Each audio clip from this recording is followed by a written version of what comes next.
The earth just shook in Venezuela, and the Bible said this would happen. Cold open. On June 24th, 2026, the ground under Venezuela split open.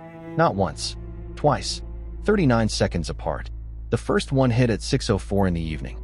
Magnitude 7.2. Epicenter near San Felipe in the state of Yaracuy. Before the dust from the first one could settle, the second one struck. Magnitude 7.5. Deeper, stronger, closer to the surface. 164 people dead, more than 1,000 wounded. Over 6,600 reported missing. Buildings collapsed in Caracas. An entire neighborhood in La Guaira reduced to rubble. The main international airport at Maiquetía shut down. A national state of emergency declared across the entire country. And the shaking did not stay inside Venezuela. Pause 2 seconds. The tremors were felt in 4 Brazilian states: Manaus, Belém, Roraima, Amapá. Buildings evacuated in Macapá. People running into the streets in Belém. 1 earthquake, 2 strikes, 39 seconds. For countries shaken, and somewhere in the rubble of Caracas, in the dust of collapsed apartments, in the silence of a street that used to be full of people, a question that most people are afraid to ask out loud. Did the Bible see this coming? The list Jesus made. I want to take you to a hillside, not in Venezuela, in Jerusalem, 2,000 years ago. For men are walking with Jesus. Peter, James, John, Andrew, they have just come from the temple. And Jesus said something that stopped them in their tracks. He looked at the magnificent temple complex, the stones that took decades to build, the walls that seemed like they would stand forever. And he said, "Do you see all these great buildings? There will not be left here one stone upon another. That will not be thrown down." That sentence followed them all the way up the Mount of Olives. They sat down across from the temple and they asked him privately, "Tell us, when will these things be? And what will be the sign when all these things are about to be fulfilled?" Mark chapter 13, verses 3 and 4.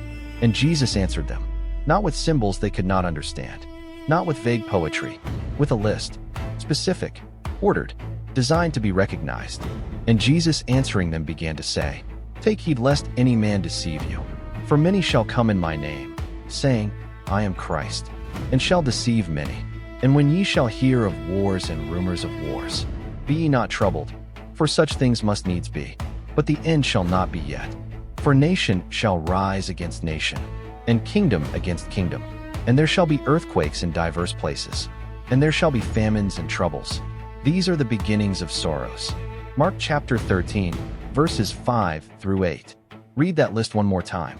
Wars, rumors of wars, nation against nation, kingdom against kingdom, earthquakes in various places, famines, troubles. Now open any newspaper from the last 12 months. You do not have to squint to see the list. Matthew records the same conversation with one addition. Matthew chapter 24, verse 7. "For nation shall rise against nation, and kingdom against kingdom. And there shall be famines and pestilences, and earthquakes in divers places, pestilences, diseases, outbreaks, plagues." Matthew adds that word. And Luke adds something else entirely. Something neither Matthew nor Mark include. Luke chapter 21, verse 11. "And great earthquakes shall be in diverse places, and famines and pestilences, and fearful sights, and great signs shall there be from heaven." 2 words. Great earthquakes. Not ordinary tremors. Not a 4.0 that rattles the windows. Great earthquakes.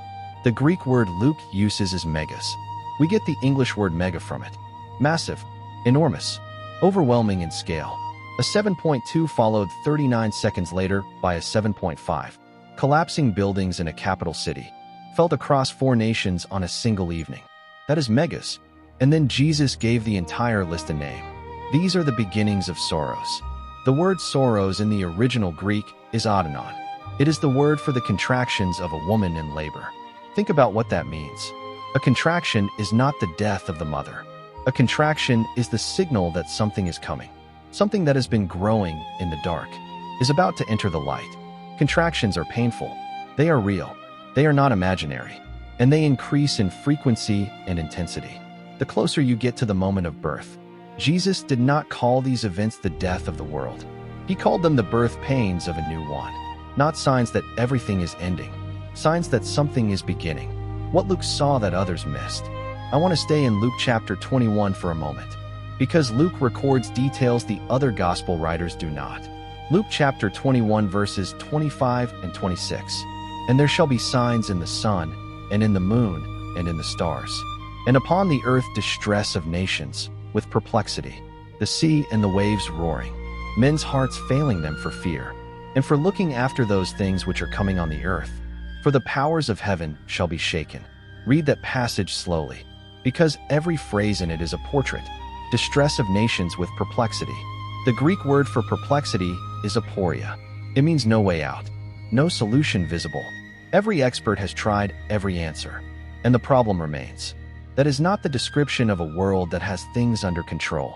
That is the description of a world that has run out of options. The sea and the waves roaring. In prophetic language, the sea often represents nations and peoples in turmoil. But in the context of earthquakes, the image is also literal. A 7.5 earthquake near a coastline does not just shake buildings. It moves the ocean floor. It pushes walls of water towards shores where people are sleeping. The sea and the waves roaring is what follows a great earthquake near the coast. Men's hearts failing them for fear, not dying from the earthquake itself, dying from the fear of what is coming, from looking at the trajectory of events and understanding where they lead. We live in a generation with access to more information than any generation in history. We can see the seismograph readings in real time. We can watch the buildings fall on our phones, within minutes of them falling. And what that information produces in millions of people is exactly what Luke described. Hearts failing for fear. The prophets who spoke before Jesus. Jesus was not the first voice to speak of earthquakes at the end of the age. He was the last in a long line. And the line goes back a very long way. 7 centuries before Christ was born, the prophet Isaiah wrote these words. Isaiah chapter 29 verse 6. You will be punished by the Lord of hosts, with thunder and earthquake and great noise, with storm and tempest, and the flame of devouring fire. Thunder, earthquake, great noise, storm, tempest, devouring fire. Pause 2 seconds. Isaiah was not describing a natural disaster. He was describing the activity of God in the events of the physical world. The earthquake is not just geology. It is not just tectonic plates doing what tectonic plates do. Isaiah sees behind the geology. He sees a God who is not absent from the shaking. Isaiah chapter 2 verses 19 through 21. And they shall go into the holes of the rocks, and into the caves of the earth, from the terror of the Lord, and the glory of his majesty, when he ariseth to shake the earth mightily. In that day a man shall cast his idols of silver, and his idols of gold, which they made each one for himself to worship, to the moles and to the bats, to go into the clefts of the rocks, and into the tops of the ragged rocks, for fear of the Lord, and for the glory of his majesty, when he ariseth to shake the earth mightily. When he ariseth to shake the earth mightily. That phrase appears twice in those 3 verses. Isaiah repeats it on purpose. When God arises, when he moves, when he stands up from his throne, the earth shakes. And when the earth shakes, the idols fall first. The things men built to worship instead of God. The silver ones, the gold ones, the ones they made with their own hands, and then bowed down to.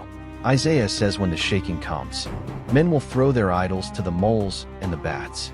They will run into the cracks in the rocks, and the only thing left standing will be the majesty of God. Then there is the prophet Haggai, a smaller book, easily overlooked, but what he wrote about shaking is quoted all the way to the book of Hebrews. Haggai chapter 2 verses 6 and 7. For thus saith the Lord of hosts, yet once it is a little while, and I will shake the heavens and the earth, and the sea and the dry land, and I will shake all nations, and the desire of all nations shall come. I will shake the heavens and the earth, the sea and the dry land, all nations, not one country, not one fault line, not one region on one continent, all nations. And the prophet Ezekiel. Ezekiel chapter 38 verses 19 and 20. A passage written specifically about the events leading to the final confrontation. For in my jealousy and in the fire of my wrath have I spoken. Surely in that day there shall be a great shaking in the land of Israel, so that the fishes of the sea, and the fowls of the heaven, and the beasts of the field, and all creeping things that creep upon the earth, and all the men that are upon the face of the earth, shall shake at my presence, and the mountains shall be thrown down, and the steep places shall fall, and every wall shall fall to the ground. Every wall shall fall to the ground. The walls of buildings in Caracas fell to the ground on the evening of June 24th, 2026. I am not saying Ezekiel was describing Venezuela. I am saying Venezuela looks like the pattern, and the pattern in the prophets is consistent. At the end of the age, before the final chapters close, the earth shakes, repeatedly, in various places, with increasing intensity. Revelation and the seal earthquakes. The book of Revelation is the last book in the Bible, and it mentions earthquakes more than almost any other book. 6 times, at 6 different points in the prophetic sequence. Revelation 6 verse 12, the 6th seal. Revelation 8 verse 5, the 7th seal, before the trumpets begin. Revelation 11 verse 13, after the 2 witnesses are raised. Revelation 11 verse 19, the 7th trumpet. Revelation 16 verse 18, the 7th bowl of wrath. Revelation 16 verse 20, mountains and islands disappear. 6 earthquakes, each one marking a hinge point in the unfolding sequence. Pause 2 seconds. The final one, the one in Revelation 16, is described as the greatest earthquake since men were upon the earth. So mighty an earthquake and so great. No earthquake in recorded history has matched that description. We have not seen it, but the 6th seal earthquake is the one I want to focus on, because it is the one Jesus connected to his own words on the Mount of Olives. Revelation chapter 6 verses 12 through 17. And I beheld when he had opened the 6th seal, and, lo, there was a great earthquake, and the sun became black as sackcloth of hair, and the moon became as blood, and the stars of heaven fell unto the earth, even as a fig tree casteth her untimely figs, when she is shaken of a mighty wind. And the heaven departed as a scroll when it is rolled together, and every mountain and island were moved out of their places, and the kings of the earth, and the great men, and the rich men, and the chief captains, and the mighty men, and every bondman, and every free man, hid themselves in the dens and in the rocks of the mountains, and said to the mountains and rocks, Fall on us, and hide us from the face of him that sitteth on the throne, and from the wrath of the Lamb. For the great day of his wrath is come, and who shall be able to stand? The 6th seal earthquake has not happened, nothing even close to it. When it does, the sun will go dark, the moon will turn blood red, stars will appear to fall, the sky itself will roll up like a scroll, every mountain on earth will move, every island will shift. The pattern that is building. Now step back, away from Venezuela, away from the specific date, and look at the pattern that has been building. Because what happened on June 24th, 2026, did not arrive without warning. The earth has been building toward this. July 29th, 2025, Kamchatka Peninsula, Russia, magnitude 8.8. The most powerful earthquake recorded since the Tohoku disaster in Japan in 2011. Tsunami warnings were issued across the Pacific. Chile, Ecuador, the entire west coast of the Americas on alert. September 2025, Venezuela again. A seismic doublet struck Zulia and Lara, magnitude 6.2 and 6.3. At least 1 dead, more than 110 injured. The same country, the same fault system. 8 months later, June 24th, 2026. The same country again, but this time the numbers are different. 7.2 and 7.5. 164 dead, 1,000 wounded, 6,000 missing. A national capital in crisis. Look at that progression. 6.2, then 6.3, then 7.2, then 7.5. The contractions are getting stronger. And earthquakes are not happening alone. They are happening alongside everything else on the list. Wars. A military campaign in the Middle East that reshaped the entire region in weeks. Famines. The UK Foreign Secretary warned of a global food crisis as the Strait of Hormuz closure choked the world's fertilizer supply. Pestilences. The world is still processing what disease outbreaks cost. In the years just before this one, earthquakes in various places. Kamchatka, Venezuela. Venezuela again. Stronger. Wars. Famines. Pestilences. Earthquakes in various places. Matthew chapter 24, verse 7. When Jesus described the signs, he did not describe them one at a time. He listed them together. Because the sign is not one item on the list. The sign is all of them at once. Convergence. Everything on the list. Happening at the same time. In the same generation. That is what should make you stop. Not the earthquake alone. The earthquake plus the wars. Plus the food crisis. Plus the disease. Plus the political instability. Plus the fear. Plus the perplexity. All of it. Together. Now, pause 5 seconds. What the psalmist knew. Before I go further, I want to go somewhere most prophecy videos never take you. I want to go to Psalm 46, because it was written for exactly this moment. Psalm 46 verses 1 through 3. God is our refuge and strength, a very present help in trouble. Therefore will not we fear, though the earth be removed, and though the mountains be carried into the midst of the sea, though the waters thereof roar and be troubled, though the mountains shake with the swelling thereof, though the earth be removed. Not if, though. The psalmist was not writing about a world where earthquakes never happen. He was writing about a world where they do, where the earth is removed, where the mountains are carried into the sea, where the waters roar and the mountains shake. And in that world, in that specific world of shaking and roaring, he wrote 3 words that have never been disproven. God is our refuge. Pause 3 seconds. Not was, not will be, is, present tense, active, right now, a very present help in trouble, not a distant help, not a help that shows up after the shaking stops, a help that is very present, already there, already inside the trouble with you. And verse 2 begins with therefore. Therefore will not we fear. Now we will try not to fear. Now we will do our best not to panic. Therefore will not we fear. The earthquake is real. The buildings fell. The people died. The fear is a natural human response. But the psalmist is saying something deeper than feelings. He is saying that when you understand who God is, the fact of the earthquake does not change the fact of the refuge. The earth can be removed. The refuge cannot. What this is and what it is not. I need to say something carefully, and I need you to hear all of it. Not just the first part. All of it. The earthquake in Venezuela is not proof that the end of the world is tomorrow. Earthquakes have happened in every generation.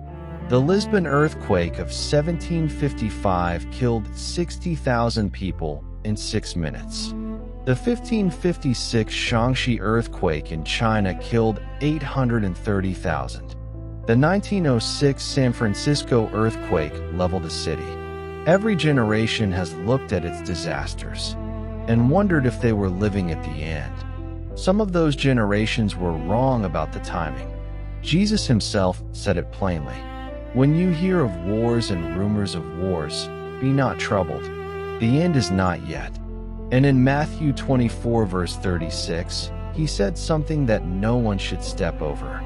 But of that day and hour knoweth no man. No, not the angels of heaven, but my Father only. No man knows the day or the hour. Any teacher who gives you a date has crossed a line Jesus drew himself. But Jesus also said, learn the parable of the fig tree. Matthew chapter 24 verses 32 through 33. Now learn a parable of the fig tree. When his branch is yet tender and putteth forth leaves, ye know that summer is nigh. So likewise ye, when ye shall see all these things, know that it is near, even at the doors. All these things, not one sign, not a single earthquake in isolation. All these things converging together, when the fig tree puts out leaves. You do not need a calendar to know summer is coming. You read the tree. Jesus told us to read the signs, the same way a farmer reads his trees, without panic, without date setting, but with clear eyes. So I will not tell you the end is tomorrow, but I will tell you this. And the most powerful people on earth, the kings, the billionaires, the generals, will crawl into caves and beg the rocks to fall on them. That has not happened. The world's leaders are not in caves. What happened in Venezuela is not the sixth seal, but it is a contraction, and every contraction is a reminder that the birth is coming. The fig tree has leaves on it. The unshakable kingdom. There is a passage in Hebrews that takes everything Haggai wrote and gives it its full meaning. Hebrews chapter 12 verses 26 through 28, whose voice then shook the earth. But now he hath promised, saying, Yet once more I shake not the earth only, but also heaven. And this word, yet once more, signifieth the removing of those things that are shaken, as of things that are made, that those things which cannot be shaken may remain. Wherefore we receiving a kingdom which cannot be moved, let us have grace, whereby we may serve God acceptably, with reverence and godly fear. The removing of those things that are shaken. The writer of Hebrews is saying something remarkable. The shaking is not a mistake. The shaking is not evidence that God has lost control. The shaking is the process of removal. Everything built on the wrong foundation is being removed, not by accident, by design, so that what cannot be shaken will be the only thing left standing. We are receiving a kingdom which cannot be moved, not building one, not earning one, receiving one. That kingdom was not shaken when the ground split in Yaracuy. It was not weakened when the buildings fell in Caracas.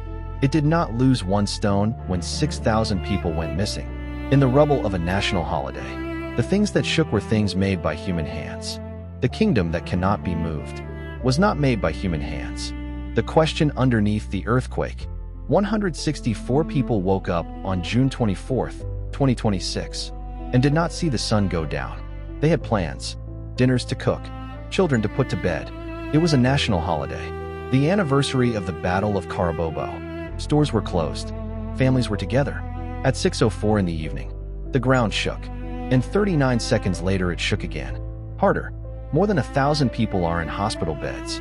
6,000 families are still searching for someone, and the rest of the world watched it on their phones. For a few minutes, maybe an hour, and then went back to whatever they were doing.